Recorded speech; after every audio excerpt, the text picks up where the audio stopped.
Patrick Swayze. Yeah, Father and I have been talking all night. How you doing? A little better.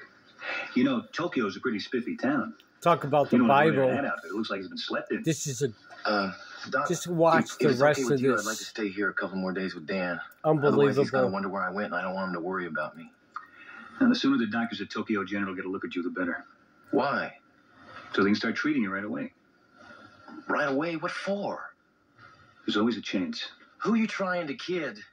I don't know much about leukemia, but I know there's no cure. There are new therapies being developed all the time. They have a fully equipped hospital. There are hematologists there who are specialists in this area. No kind of ologist is going to help me. And Dr. Honeycutt himself told me that my being here is helping Dan. It seems to me I've got a right to do what I want with the time I've got left. Look, Gary. Okay, could I have a word with you, please? Not right now. Okay. Excuse me. Hawkeye, you're a doctor. I know how difficult it is to admit that there's nothing you can do. But I think sending that boy to Tokyo now is only going to make you feel better. Not him. Gary's not the only one who's going to have to accept this. Father, what are you doing here? What is it, Corporal? Everybody's waiting for the Sunday service and nobody's there to make the delivery. Oh, my goodness, the Cardinal. It completely slipped my mind. We just got word from Tokyo. The entire city's all full up. They said to call back in a couple of days. There might be an opening. Patrick Swayze. Now, listen to the Father's sermon. That's a Catholic cardinal there. Once again, let me say how nice it is to see you all here for this special service honoring His Eminence Cardinal Reardon. Cardinals Speaking of services, are appointed by here's the our Pope. own beloved Father Mulcahy.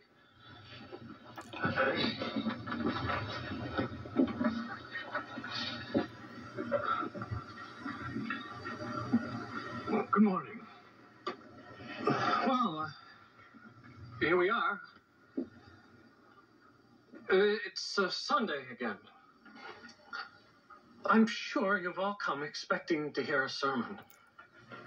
Well, I have to admit, I'm not as prepared as I'd like to be. In fact, I'm not even dressed as I'd like to be. You see, I was working on my sermon, which I hoped would be a particularly inspirational one in honor of Cardinal Reardon. But I was called away, and,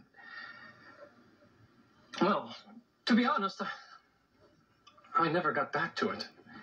So, if you'll just bear with me, I'd like to share with you the reason why. I want to tell you about two men, each facing his own crisis. The first man you know rather well. The second is a patient here. Well, the first man thought he was facing a crisis. But what he was really doing was trying to impress someone. He was looking for recognition, encouragement, a pat on the back. And then whenever that recognition seemed threatened, he reacted rather childishly. Blamed everyone for his problems but himself, because he was thinking only of himself. But the second man was confronted by the greatest crisis mortal man can face: the loss of his life. I think you'll agree that the second man had every right to be selfish. But instead, he chose to think not of himself, but of a brother. A brother! And when the first man saw the dignity and the selflessness of the second man, he realized how petty and selfish he...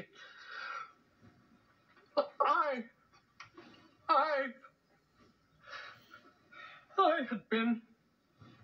It made me see something more clearly than I've ever seen it before.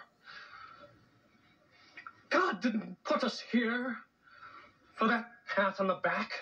He created us so he could be here himself. so that he could exist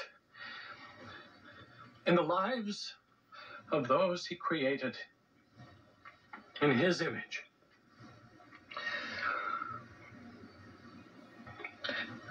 Well, I know you didn't come here to listen to me.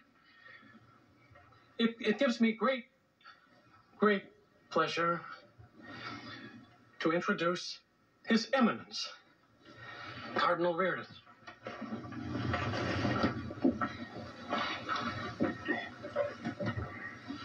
If I do say so, Father, you're a tough act to follow. Tonight.